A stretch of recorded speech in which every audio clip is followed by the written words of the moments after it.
அவர் வந்து ஆர்எஸ்எஸ் பிஜேபியினுடைய அடிவரடி பின்னால் வளர்க்கப்பட்டு வாளுரி விட்டுக்கிட்டு இருக்கிறாங்க. இது வந்து அறியப்படாத அதற்கான எவிடன்ஸ் எல்லாம் நான் கொடுக்குறேன். சீமானனை நான் சப்போர்ட் பண்ணி எவிடன்ஸ் நான் கொடுக்குறேன். கைது செஞ்சிருக்காங்க. அவருக்கு சீமானோட கார்கனை உடைக்கப்பட்டிருக்கு. அது மட்டும் பாருங்க. அது வந்து தொண்டர்கள் தோழர்களுடைய எழுச்சியில் அது எங்கேயாவது ஒரு சில இடங்கள்ல அது தவறுகள் நடந்திருக்கலாம், நடக்கலாம். ஏன்னா என் மேல முட்டை எறிங்க, வெங்காயம் எறிங்க, நான் ஆம்லெட் போட்டு சாப்பிட சொல்றாரு.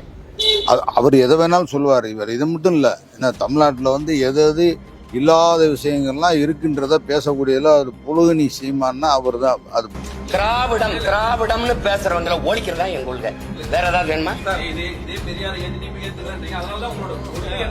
கொள்கை என்ன? பெரியாரை எதிர்க்கிறத. சீமானை பொறுத்தளவுல வாங்கி கட்டு போட்டு போட்டோவுக்கு போஸ்ட் கொடுத்து தன்னுடைய அனுதாபத்தை தேடிக்கொள்வதற்காக இந்த வேலையை தொடர்ந்து செஞ்சுக்கிட்டு இருக்கேன். அது கண்டிப்பா